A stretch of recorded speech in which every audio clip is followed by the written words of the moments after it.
In this lesson, what we're going to actually do is draw the sketch of a piecewise function to kind of get a feel for how we would put these things together and how they look. So I've given an example of a function here. So we've got f of x is x squared when x is less than 1, 2 when x equals 1, and 2x minus 3 when x is greater than 1.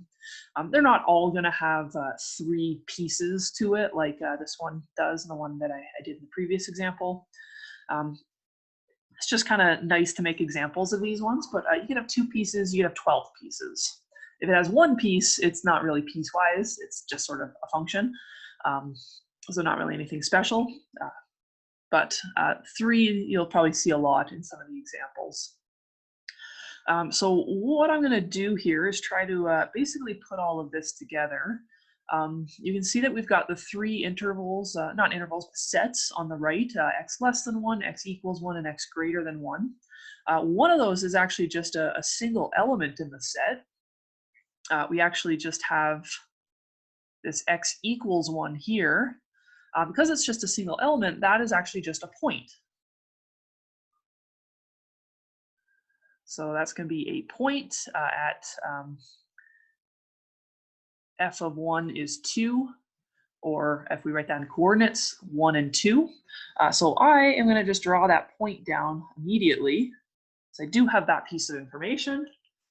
And then what we'll notice is that the other 2 intervals, we can see there's no overlap in the intervals. It goes up to 1, but not including 1, and then everything after 1. So there are 3 disjoint intervals. And what I've just got set up for myself here is some graphs so that I can do the graph of each of these separately and then just sort of put them all together. So this is going to be the graph of y equals x squared. And that should give us a parabola. So pretty simple parabola. If you remember that, it'll be 0, 0, 1 squared is 1, negative 1 squared is 1, 2 squared is going to be 4,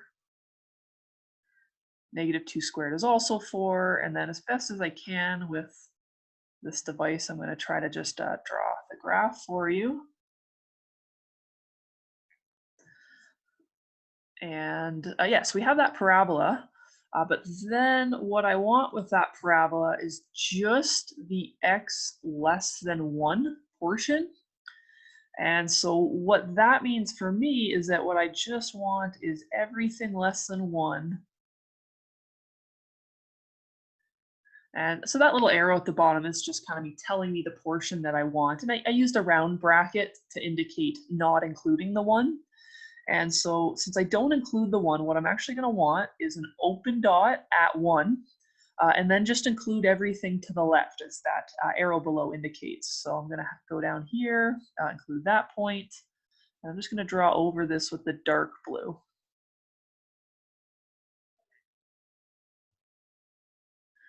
So that's the portion that I want to keep, is actually just that dark blue portion here. And so I'm just going to redraw that over on my graph on the right.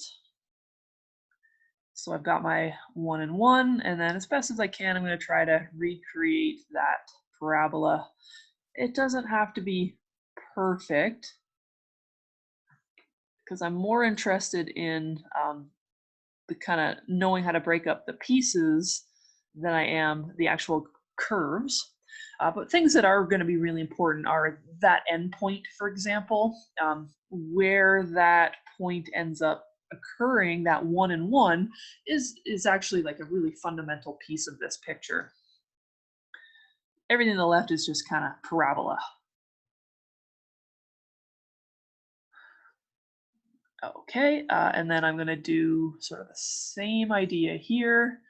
For the 2x minus 3, I just want that portion for x greater than 1. So I'm going to start by graphing y equals 2x minus 3.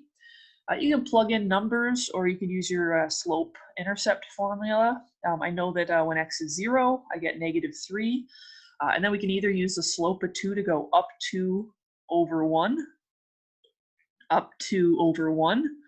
or just plug in 1 to get negative 1, plug in 2 to get 1, etc. You should be able to get away with either of those tactics. And then what you can see is that we do have a line. So I'm just going to connect that line. Why is that not connecting?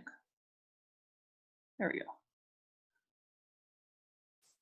Yeah, so we just have that line, y equals 2x minus 3. And then again, I only want this over the region x strictly greater than 1. So same idea, I just want this on the right-hand side of 1 and not including the 1. So again, I need an open dot to avoid that 1. And then just everything to the right. And so it's only going to be that dark green portion that's going to show up on my graph over here. So I'm going to be really fussy about that endpoint at 1 and -1.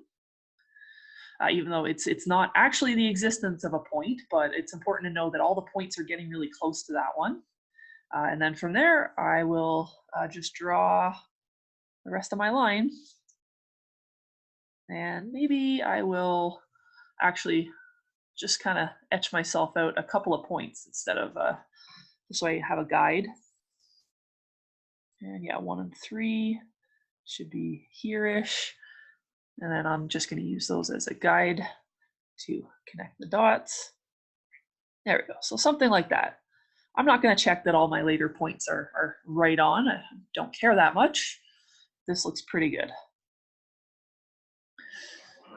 And so the graph on the right, the collection of all those points, the blue ones, the red ones, and the green ones, all those points combined are going to be my graph of this piecewise function. So yeah, you just you draw it in pieces.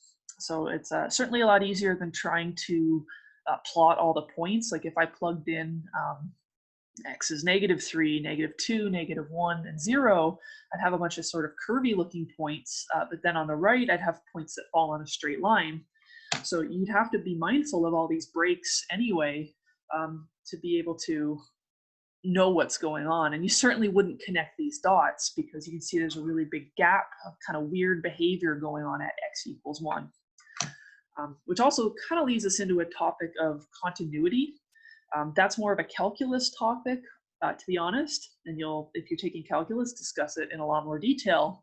But they love using piecewise functions to kind of get you to think about continuity, because as you can see, I can very easily make discontinuous functions just by setting up these rules where the endpoints don't meet up. So